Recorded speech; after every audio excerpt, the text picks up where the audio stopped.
All right. The end of the 23rd day, we are at 552 hours. Getting close to the 600-hour mark. And I hope everybody's feeling good. We're going to do something a little bit different today. I'm going to introduce you guys to my girlfriend.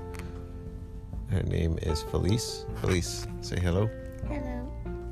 So I actually want to kind of interview her about her thoughts on me quitting smoking and what it's like being the other person on the other side of that. And yeah, so I want to get your opinion on stuff. Okay.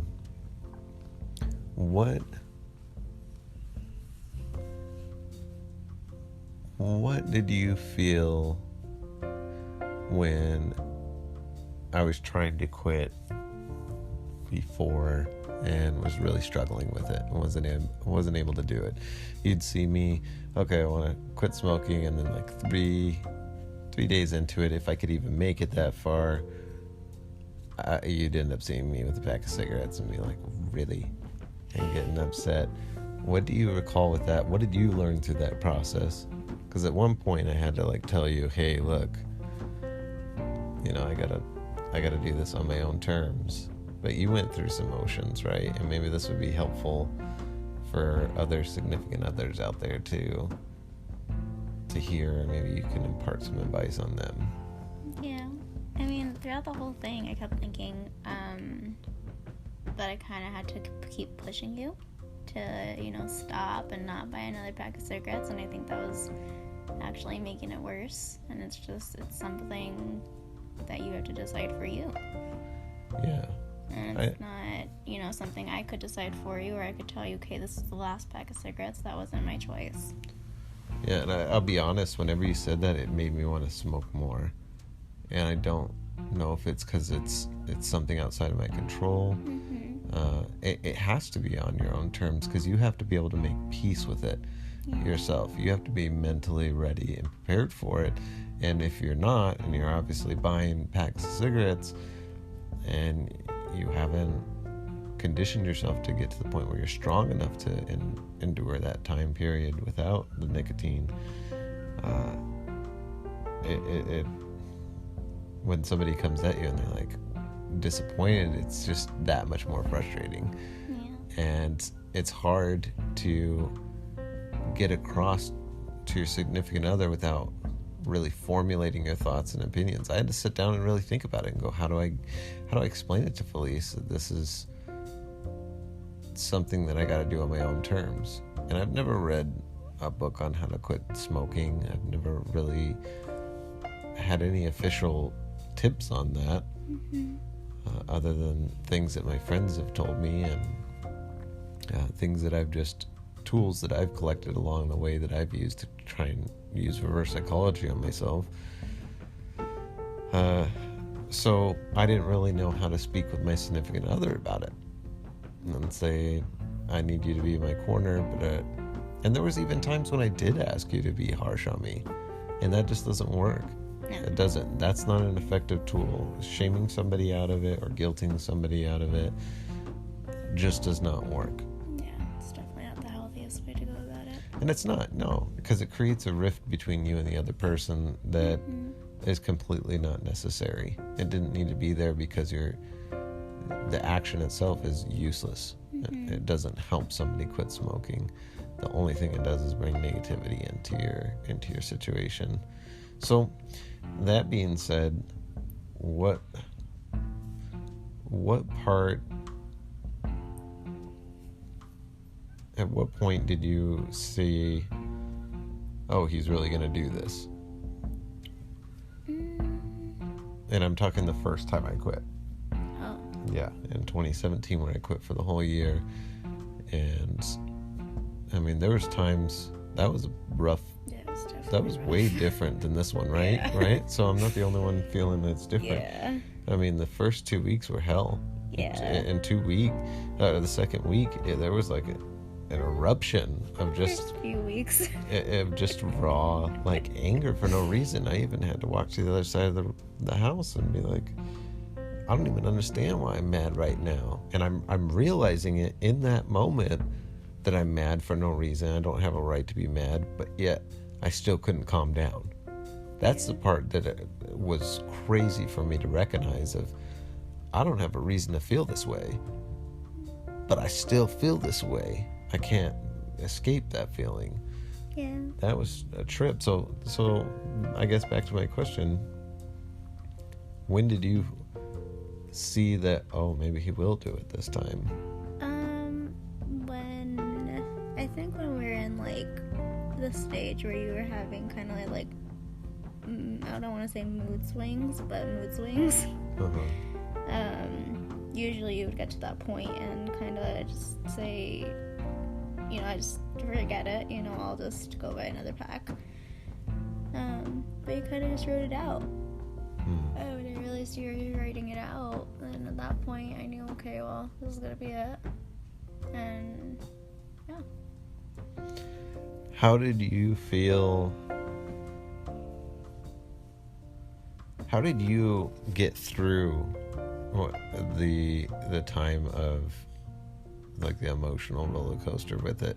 How did you cope with that and not let it defeat you or break you or create a serious damage in our relationship? Because that 2 weeks, a lot can happen in 2 weeks. A lot can happen in a day, let alone 2 weeks solid. And what kind of advice would you impart on other significant others with that particular time period, the first 2 weeks? It's definitely rough. It's very, very rough, not gonna lie. But the biggest thing is just having patience, and there's fights that come up for no reason. You have no idea why they're coming up at all, and it's just something you can't even control. But it's just having patience and realizing and really, really thinking every time, there's a snap or there is, just a moment of, anger, just not happy at all. You just have to think about how much you care about your person and how much you love your person and how much they're struggling as well. And that it's temporary, right? Exactly, it's temporary. It's only for a little bit, even if it feels like forever. But yeah, it's really, really just having patience with it and learning how to separate yourself from the situation, and just kind of taking a break. I'm a very, very touchy-feely, have to be with you 24/7, and that's just because I have separation anxiety. But it's rough when you're like that, but you have to kind of just push through it and give your person that space. Yeah, and I think during those moments, you went to one side of the house, I went to the other, and we just had our alone time, and then we were able to reconnect and be fine. Yeah. But it's still pretty stressful, and there's other elements that can happen for folks. It may be challenging if you're also going through financial stress and you're trying to quit smoking as well. You're going to find yourself in those first 2 weeks probably having a financial issue pop up. And that's going to set the tone for an argument. So leading into the months, or leading up to the month that you're going to quit smoking, you definitely got to take a lot of preparation. If you made it this far in the podcast, you either A, have went with the full 23 days, or you're just listening out of curiosity's sake and you're kind of cheating. And I imagine it's probably going to be 50-50. And the people that are cheating, you're only cheating yourself out of the carrot at the end of the rope to try and trick your mind into allowing yourself to get over your addiction.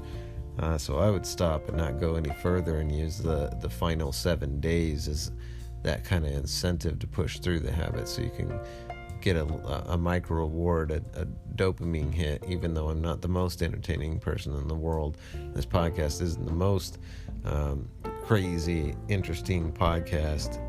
it's pretty simple, and there's definitely not as much drama as there would be if it was the first time I quit smoking. It would be a lot juicier. But if I forgot why I even started talking about that.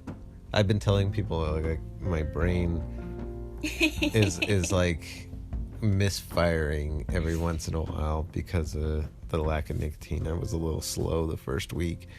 I fumble up my words and stutter a little bit and try to find certain vocabulary words and not be able to find it. Oh yeah, so even though you probably know about the preparation and everything, and I'm going to make an episode that I'm going to put at the beginning of the podcast, and if you've heard this, you're more than likely have already heard that preparation episode. I'm going to talk about really strategizing and planning leading up to the month you're going to quit smoking, and part of that is including a conversation with your significant other and being fully prepared of what's going to happen, just so you're not thrown off guard. Because if you are thrown off guard and you're put in a situation you don't know how to handle, it's a stressful situation. And what do smokers do when they get super stressed out and they haven't planned for how they're going to handle that stress? They fold like a deck of cards and they go to the store and buy a pack of cigarettes. So the other question I had for you, it's actually in regards to seeing me relapse into smoking again. How did you feel about that? I know there's a level of disappointment in it. And I had told you that I plan on quitting again. And at one point it was in the middle of the year. Then I said, no, I'm just not ready for that. And I made it, at the start of the year. I just wasn't mentally prepared for it. The timing wasn't right. There's a couple things happening that were extremely stressful, and I didn't know how to manage that stress and balance everything. But initially, how did you feel? And did your mindset change at all? How did it change? What changed it? Do you feel like it changed for the better? But what kind of stages did you go through when you saw I was smoking again? At first, there is like a level of disappointment there, but you gotta think it's also not,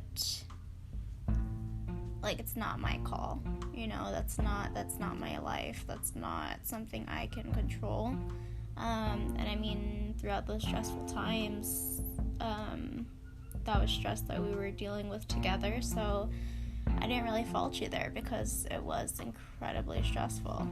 And I take a little bit of blame for it too, because I really didn't say you shouldn't do that or anything like that. I kind of just let you do your thing, and I even joined in from time to time, which is, I don't want to say wrong, on your significant other trying to help you quit, but it is kind of wrong. So you enabled a little bit, yeah, from time to time, and that's the word I'm looking for. But it comes back to personal choice. Yeah, exactly. It comes back to, I'm I'm in control of what I do. Yeah. At the end of the day. Yeah. And like, for instance, I can be around all my friends at work right now that are smoking. I could be around my best friend that smokes, and I can be fine with it. Yeah. Them doing that has no bearing. They're not doing anything to me by doing that. And that's another preparation technique that somebody has to have before they try quitting smoking, is to understand that other people around them, whatever they're doing, they're not responsible for you. You're going to have to go into letting go of the habit, knowing full well that almost everybody around you is going to continue it. Yeah. And they're not doing it to hurt you. They're doing it because it's their prerogative, it's their life, it's their choice on what they want to do. Yeah. It's not intentionally to make yours difficult. Yeah, I wasn't entirely worried about you starting up again, because I knew that wasn't going to be something you were to continuously do, really. Well, and you were able to see me quit. Yeah, for a substantial point. Exactly. I already saw that you did it, and I already saw how you, like, the health benefits you realized in yourself, and you realized, you didn't have that little bit of a wheeze, you were sleeping better, your taste buds were better. I wasn't spitting all you the time. You weren't spitting all the time, and I think the taste buds was one of the biggest things for you because we love food. And yep.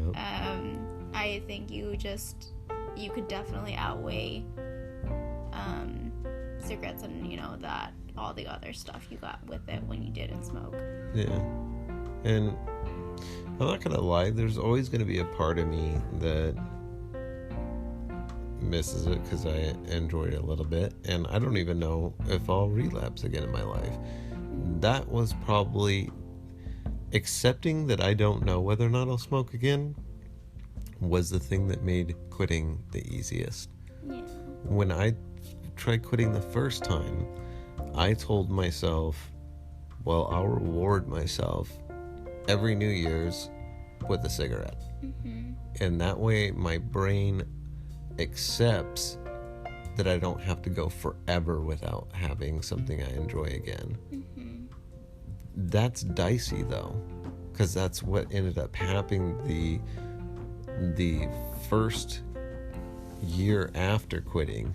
So I quit all of 2017. Start of 2018, we got all the way up until about April, and then I thought to myself, oh, we're going on vacation.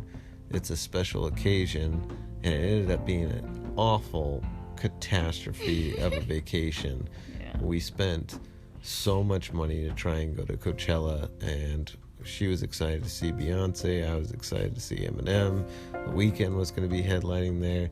Tosh Sultana. Just a ton of people. If you've ever seen a Coachella lineup poster, there's like 100 artists, and they're all really phenomenal. And this year was no exception, especially because Beyonce is one of her favorite artists of all time, and Eminem's definitely... I never thought I'd be able to see Eminem live. Mostly because he doesn't really tour the United States, and I'm getting old, he's getting old. I just didn't think I would ever see him live. Sure enough, got an opportunity to go to Coachella after spending a ton of money. And we get out there, and it's just one catastrophe after another. End up passing a kidney stone, getting food poisoning, being up for like 52 hours and feeling sick from that. Or 48 hours, I don't even know how long we were up. Having to deal with sitting in a car for a ton of time, having expensive electronic equipment stolen from a vehicle, and pretty much missing the first 2 days of Coachella entirely. It made me want to just go, okay, I'm out of town, I could just buy a pack of cigarettes. And I did the wrong thing, because I think one of the biggest things I did wrong was use it as a tool to manage stress. If I'm ever going to bring it into my life again as I want to enjoy this once every year or something like that, it cannot be used as a stress mechanism or as a calming mechanism for stress or relaxing mechanism, because that's where the addiction pops in, because life is constant stress. That's what you're going to learn through the quitting process. Is you are going to be tested those first 100 days nonstop. Life is going to continuously throw stuff your way because life is nonstop stress. And so when you decide to pick up a cigarette and use a cigarette when you're freaking out, because that's what we've been programmed to do by, guess what, the cigarette companies, that's the real rocky road that we get on, and it's hard to get off of that. So I don't know if I'm ever gonna really step forward and recommend that other people have that same kind of psychology of, oh, I won't have to remove this from my life or forever. But I'm a strong enough person that I know now that even if I were to only have a cigarette once every New Year's, and then it happened then I ended up getting a pack and smoking for a month, I know that I would be able to immediately shut it down, and that I would have the strength to quit for a substantial amount of time. Doing it the second time has proven to be way easier than the first, and I'm sure that if I ever have a third time, it'll be even easier than this one. But I'm hoping that this will be the last time that I have to quit a full-blown, consistent smoking addiction. But yeah, I thank you for joining me, girlfriend. You're welcome. And thank you all for hanging out in the podcast. Day 23. We got, what did I say, 7 days left? Something like 7. I'm excited for the final day. That's going to be a really, really cool thing. And I'll see you guys at the end of the next day. Bye.